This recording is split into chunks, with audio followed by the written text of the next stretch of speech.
Fayyaa harka fuunee kam jirtu kabajamtoota daawwattoota Gullallee Miidiyaa Neetwoork odeessaalee keenya kan guyyaa irraa qabannee jirra. Qopheessee dhiyeessuun kan isin faana turan Bunnoo Waabekooti. Isinis hanga xumura sagantaa kiyyaatti akkan faana turtan kabajaan isin affeera.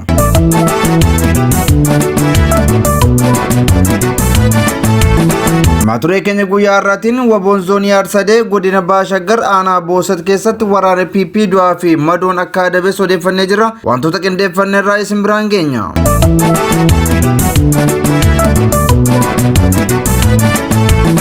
Ajajoonni olaanoon Abaa Waboo Jaalmarroo Dirbaa fi itti aanaan isaanii Jaal Gammachuu Abbooyyee mootummaan rakkoo uummanni keessa jiru furuu fi waldhabdeen siyaasaa jiru karaa nagaan akka hiikamuuf fedhii akka hin qabne akeekeeraa jedhaniiru. Qindeeffannee irraa isin biraan geenya.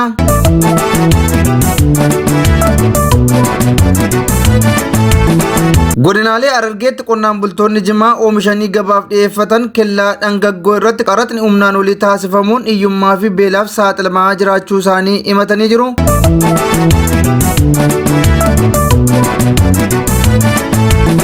Maturee keenya birootiin lammiileen Oromoo biyya Ameerikaa USA jiraatan gocha farra namoomaa fi ajjechaa seeraan alaa mootummaan PP uummata Oromoo irratti raawwatu hiriira ba'uun balaaleffatanii jiru. Wantoota qindeeffannee irraa isin biraan geenya. Irra deebiin akkam jirtu kabajamtoota daawwattoota Gullallee Miidiyaa Neetwoork.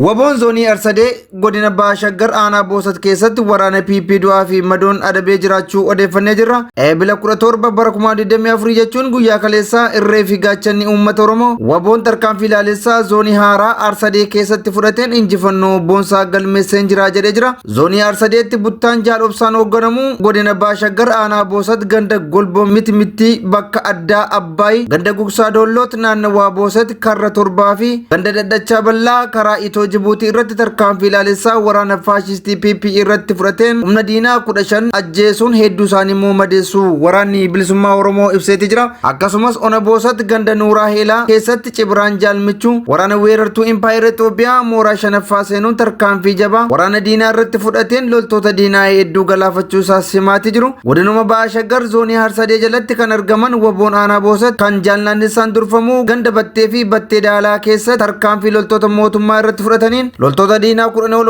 ajjeesan lakkoofsaan kan hin beekamne immoo madeessuu isaanii maddeen keenya nuuf eeraniiru. Akkasumas aanaa Fantaalee keessatti buttaan dhirsaa basaasaa tarkaanfii ilaalessaa waraana nyaappaa irratti fudhateen loltoota diinaa hedduu madeessuu fi meeshaalee waraanaa garagaraas irraa booji'uu isaa himeetii jira. Waraanni bilisummaa Oromoo eegga ajjecha suukanneessaan Jaalbattee Urgeessaa irratti raawwate booda waraana mootummaa irratti tarkaanfii walitti fufinsaan irratti fudhateen injifannoo galmeessaa akka jiru maddeen keenya himaatii jiru.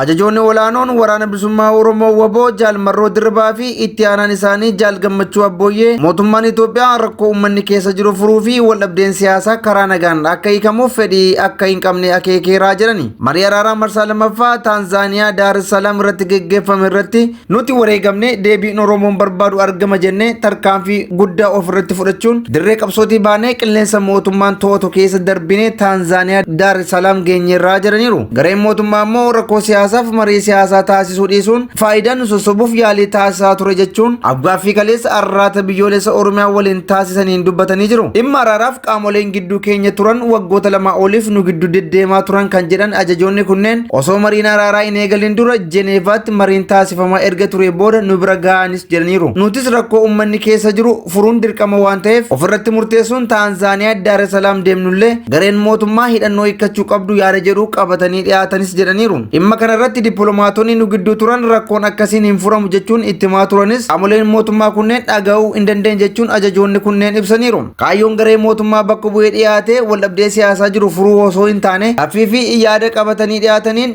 marii fi waliigaltee malee hidhannoo hiikkachuu irratti jedhanii kaayyoon isaanii inni guddaan immoo hooggansa Abaa Waboo fi waraana bilisummaa Oromoo adda adda baasuudha jedhaniiru. Waraana bilisummaa Oromoo hiikkachiisuun hawaasatti dabaluu yaada jedhu qofa qabatanii dhiyaatan jechuun haala Daar es Salaam ture hoggaa ibsan qondaaltonni kunneen himaniiru. Hooggansi dirree irraa kan deeme erga mari'atame sadarkaa dhumaarra ga'anii booda dirree irraa deemnis jechuun ajajaan waraana bilisummaa Oromoo Jaal Marroo Dirribaa fi itti aanaa isaanii Jaal Gammachuu Abbooyyeen himaniiru. Gareen Abaa'oo Waboo seeruma biyyattii bu'uura taasifate gaaffiiwwan qabnu dhiyeessinus gareen mootummaa bakka bu'e kun deebiin isaanii gaaffiin keessan biyya diiga jechuu qofaa akka ture himaniiru. Nuti lachuu waraana keenya waraana uummata tiksu taasisuu qabna jennee yaada dhiyeessinus gareen mootummaa bakka bu'e immoo fudhachuu dhabuun akka waliif hin galle taasisaniiru jedhaniiru. Waraana gamalachuu kan uummata tiksu taasisu waraanni yeroo mooraa seenu dabareen seenee leenjii fudhachaa mootummaan immoo waajjira akka bananu nuu fayyamu yaada keenya uummataaf dhiyeessuu yaada jedhu dhiyeessinus gareen mootummaa fudhachuuf qophaa'oo hin turre jechuun ajajoonni waraana bilisummaa Oromoo kun gaaffiif deebii arraata biyyaalessa Oromiyaa waliin taasisaniin ibsanii jiru. Qaamoleen dippiloomaasii fi ambaasaaddoroonni nu gidduu turan rakkataa turu kan ibsan qondaaltonni Abaa'oo Waboo kun sababa gareen mootummaa dideef gaafatanillee deebii irraa dhabaa turan jechuun dhumarrattis adeemsa ture addaan kutanii bahuun waliigaltee malee hafnee jedhani. Gareen mootummaa bakka bu'e kun dhumarratti ambaasaaddorootaa fi dippiloomaatota kana nurraa baasaati ergaa muummichi ministeeraa isiniif dhaame isinitti himnaa jechuun akka daa'imaatti nu sossobaa turan jechuun ajajoonni Waboo kun himaniiru. Dhumarrattis yaada dubbatan yeroo dhabanitti qaamota nu gidduu jiran irraa fagaannee daqiiqaa 5 waliin dubbachuu yaallee jedhan. Wayita kana waltaanee faannoof shaabiyaa lollaa waraana keessan fidaa jedhee muummichi ministeeraa ergaa isiniif dhaameera jechuun nuuf himaniirus jedhaniiru.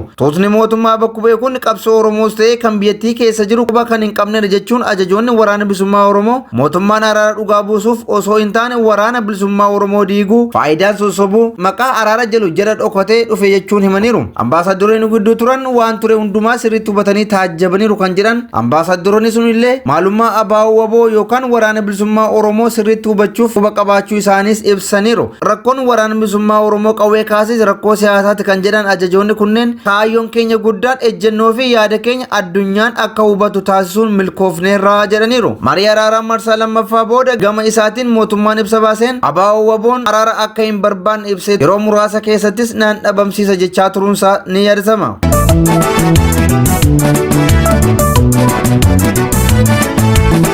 Godinaalee Harargeetti qonnaan bultoota jimaa oomishanii gabaaf dhiyeeffatan kellaa dhangaggoo irratti qaraxa humnaa olii taasisuun hiyyummaa fi beelaaf saaxilamaa jirra jechuun himataniiru. Kellaan kun bara darbee ministeera daldalaan akka ka'u murtaa'u jiraattonni godina Harargee bahaa himanii turuun ni yaadatama. Yeroo muraasaaf erga ka'ee booda ammas qonnaan bultoota kana rakkootti gatuuf guyyaa ayyaana Idil Faxirii deebisanii kellaa kana dhaabuu jiraattonni godinichaa himaniiru. Mootummaan uummata jiruuf jireenya isaanii jimaa irratti hundaa'e ilaalcha keessa osoo hin galchin qaraxa jimaa ol kaasuun uummata rakkoof saaxiluu maddeen keenya himaatii jiru. Irra caalaatti daldaltoota jimaa bitanii gabaaf dhiyeessan osoo hin taane qonnaan bultoota irratti shallagamaa jedhani. Kanaaf qonnaan bultoonni godinaalee Harargee gaaga'ama dinagdee waggoota arfan darban isaan mudate irraa osoo hin dandamatin kellaan kun itti deebi'uun miidhaa irraan ga'aa akka jiru qonnaan bultoonni himataa jiru. Kana maleeyyuu jedhu qonnaan bultoonni kunneen mootummaan qaraxa kamuu caalaa oomisha jimaa qofa harka lamaan qaraxuun kun sirrii miti jechuunis komataa jiru. Sababa mootummaan kellaa dhangaggoo irratti qaraxa dachaa jimaa irra kaa'eef qonnaan bultoonni oomisha isaaniirraa bu'aa gaarii dhabanii hiyyummaaf saaxilamaa jiru jechuun maddeen keenya himaniiru.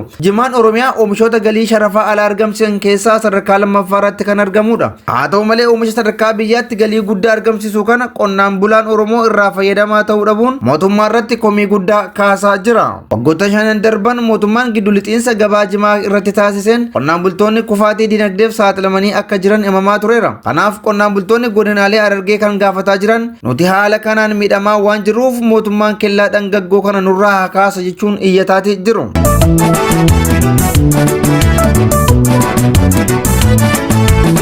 Lammiileen Oromoo biyya Ameerikaa USA jiraatan gocha farra namoomaa fi ajjechaa seeraan alaa mootummaan PP raawwataa jiru hiriira bahuun balaaleffatan. Lammiileen Oromoo biyya USA jiraatan gocha mootummaa Itoophiyaa yeroo ammaa biyya bulchaa jiru saba Oromoo irratti raawwataa jiru hiriira bahuun balaaleffatanii jiru. Hiriirtonni kunneen qaamoleen mirga namoomaa idil addunyaa, gamtaan mootummoota gamtoomanii, miidiyaaleen idil addunyaa rakkoo Oromoo keessa jiru akka hordofaniifis waamicha dabarsaniiru. Kana malees ajjechaa qondaala siyaasaa Abaa'oo Jaalbattee Urgeessaa irratti mootummaan raawwate balaaleffachuun sirna dungoo qabsiisuu raawwataniiru.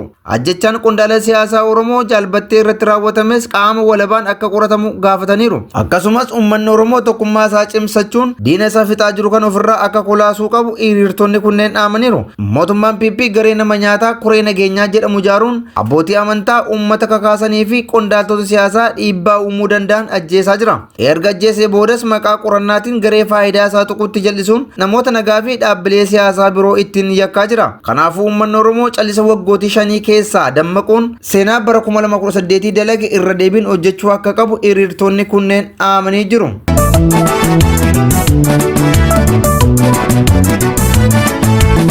Ayyan kabajamtoota daawwattoota Gullallee Miidiyaa Neetwoork odeessaaleen keenya kan guyyaa har'aatiif qabanne kanneen hangasii turanii qopheessee dhiyeessuun kan isin faana ture ana Bunnoo waa beekooti. Isinis qophiileen keenya yeroo hundumaa akka isin bira ga'aniif toora YouTube Gullallee Miidiyaa Neetwoork subscribe share like gochuun dagatinaa isiniin jenna wanta nu daawwattaniif galatooma.